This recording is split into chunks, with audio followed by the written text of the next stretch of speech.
Are you a procrastinator? Well, if you are, you probably procrastinated on watching this video on procrastination. My name is Susan Sly. I am an entrepreneur. I'm a tech investor. I'm a mom, and I'm passionate about raw and real entrepreneurship, getting raw and real, helping you succeed in business. And today I'm going to give you some tips on how to overcome procrastination so you can get stuff done, move on, and get the results you're seeking.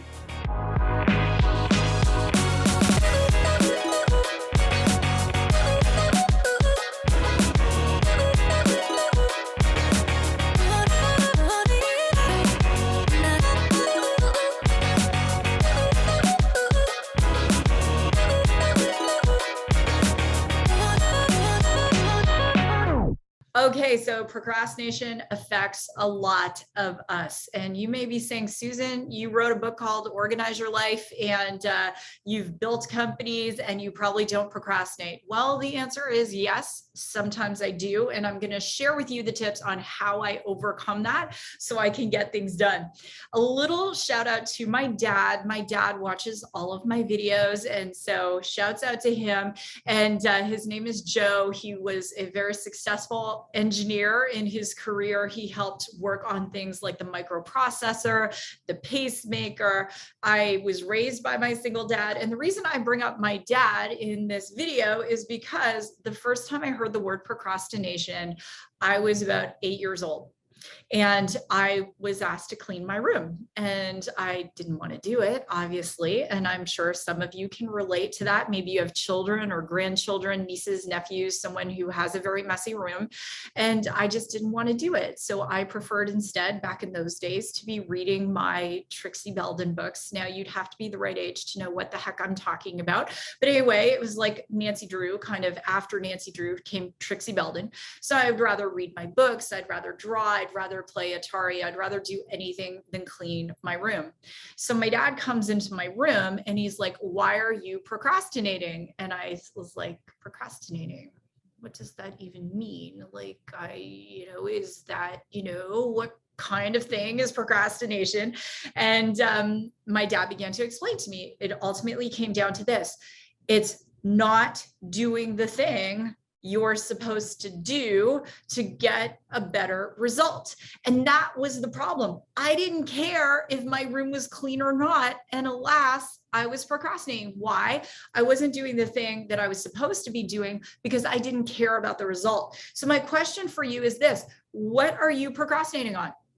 Is it something where you actually care about the result? Now, if it's something that is going to make you more money or generate more clients, or it's going to build your brand, it's going to help protect you legally, it's going to maybe reorganize things structurally, financially, do you care enough about the result to do what it takes to get it done? Because until you care about the result, my friend, you're not going to do it. Here's the thing. I've known many people who were 50 pounds, 100 pounds over their healthy weight. I'm not talking about skinny. I'm talking about healthy. And they just didn't want to do the things they knew they needed to do. And here's the common sense: move your body, drink water, eat healthy. Because they didn't care enough about the result, they didn't take any action. They didn't take action until they cared about the result. Now I want to pause, hit the subscribe button. Raw and Real Entrepreneurship. This channel is about talking to you about the things that are not always fun and juicy about building a business. This isn't the channel where it's like, oh, you're going to make all this money. It's going to be so easy. You're going to have wall kicking moments. You're going to be frustrated. You're going to be confused at times. You're going to want to quit at times. And that's what this channel is for, to help you get through those moments, because I've had all those moments and I still persevered. So going back to the health piece, I was once 200 pounds. And for me, it was not a healthy weight. And it wasn't until I got out of an abusive relationship with a narcissist. If you want to know more about narcissists, go to my friend Rebecca Zung's channel. She's amazing, and learn all about narcissism there. She's incredible. She's the global expert in narcissism. But I was in a toxic, abusive relationship with an alcoholic narcissist, and I allowed myself to stuff my emotions down. I was eating a lot. I wasn't exercising. I felt that I deserved to be in this toxic relationship. And I didn't take the actions that I needed to in order to change the outcome. Why? Because I didn't care enough about the result. I was in survival mode. So I procrastinated on changing my diet. I procrastinated on exercise. And as a result, the scale kept going up and up and up. And I just kept wearing men's jeans and men's overalls back in the day, because guess what? It was awfully convenient to just go to the store and buy bigger clothes as opposed to getting my butt out there and sweating, right? The same thing is true in business. Until you care about that result, getting more clients, increasing your profit margin, protecting yourself by getting insurance, the kind of insurances you need. Insurances in business, not insurance. That's a whole other video. That's a great video idea, by the way. The insurances you need. Until you care about that result, you are going to keep on procrastinating. So I want to give you 3 tips, rapid fire right now. Number 1, you must fall in love with the process in order to get the result. Because when you're in love with the process, you're not going to procrastinate. Love, love, love the process of writing your blog that you know you need to build your brand. Love the process of creating your videos. Love the process of meeting up with clients. Love the process of following up. And here's the thing, when we focus on the action, the result takes care of itself, right? So you care about the result. You want the profit. You want your business to grow. You want to have whatever success looks like for you. But until you love the process, you're going to keep on procrastinating. Love the process, love the result. You're going to get the outcome.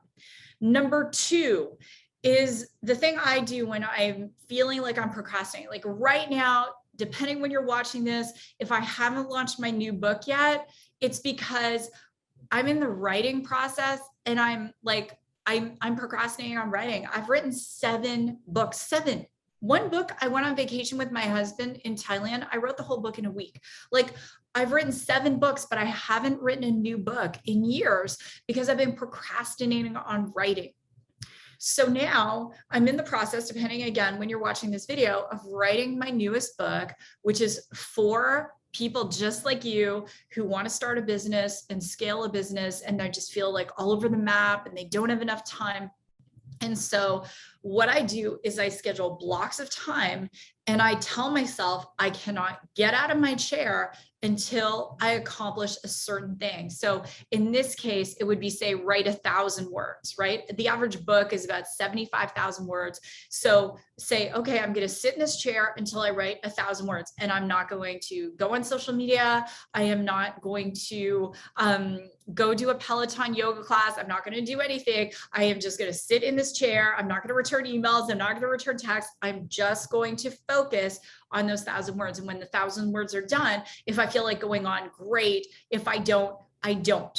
Okay. And so you schedule that block of time and you literally, as awful as this sounds, you just make yourself do it. But make it quantifiable, my friends. I'm going to sit down. I'm going to shoot 2 YouTube videos for my channel. I'm going to sit down and I'm going to write a blog. I'm going to sit down and I'm going to write these, follow-up messages to prospects. I'm going to sit down and I'm going to schedule 3 appointments for prospects for my business. Whatever it is, schedule the time. You sit in your chair, and you don't do that until it is done. Okay. And the last thing, this is the thing that helps me the most. There are so many things. I could write a whole book on procrastination, but I just want to give you these bite-sized tips in raw and real entrepreneurship. So you can leave this video and be like, yes, okay, I got something out of that. I applied that and I'm feeling better.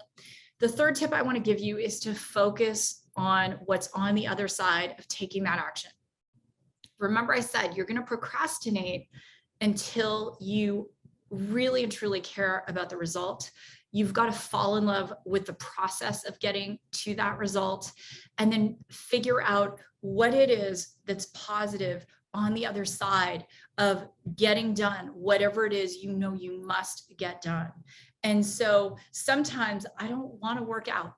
Okay, I've been exercising. I've been running since I was 11. Okay, and I have my ups and downs with weight and health and so on and so forth. But sometimes I don't always feel like it. And people are like, oh, Susan, you're always like on Instagram, your Instagram stories, Peloton, and you must just love working out. I don't always love working out. But what I focus on is how I'm going to feel afterward. And even today, the day I'm shooting this video, I have had a full day of nonstop meetings and productivity and everything. And I'm like, I don't feel like going running this morning. But I said, Susan, how are you going to feel after you do that run? And are you going to be more productive today? Are you going to have a sharper mind? Are you going to get done what you must get done? And the answer was yes. So I hauled my booty out there in Scottsdale, 100-degree heat. It wasn't 100 quite this morning, but it was still pretty warm. And I went out and I ran and I came in and I felt better. And I'm so productive today. So focusing on that outcome, how is it going to feel when you have your taxes done? How is it going to feel when you get your incorporation done? How is it going to feel when you get your insurances done?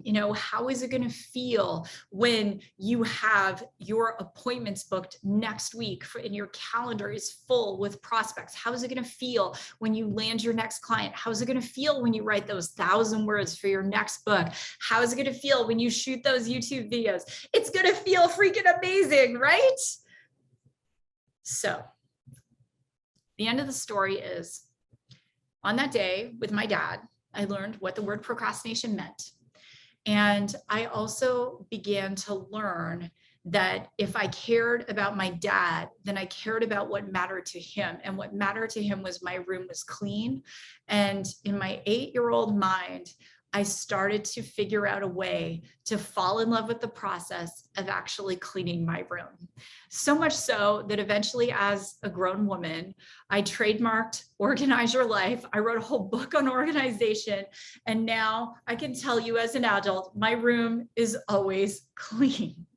So with that, I would love to connect with you. I have amazing events coming up all the time. I do live events. I do virtual events. Head on over to susansly.com if you've got a question for me on entrepreneurship. I would love to make a video for you, and check out my events. I do a live women's retreat. It helps women grow and scale their businesses to 7 figures and beyond, help you break through, help you create the strategy and the roadmap. I do a virtual event for small business owners, and I bring in amazing speakers. Dave Asprey was a keynote speaker for me, just amazing. And we teach you how to grow your business, grow your brand, give you the mindset, the strategy, because sometimes business is tough, and figuring out how to navigate it. And you're like, oh my gosh, I just wish someone would tell me what to do. Well, we want to help you do exactly the things you need to do so you can get to where you need to be. So with that, God bless. If you haven't subscribed to my channel, hit the subscribe button, hit the like button, drop a comment below, and share this video on social. Don't forget to follow me on Instagram at Susan Sly. I'm on LinkedIn. I'm on Facebook. I'm on Twitter at Susan_Sly. So with that, God bless. Go rock your day, and I'll see you in a future video.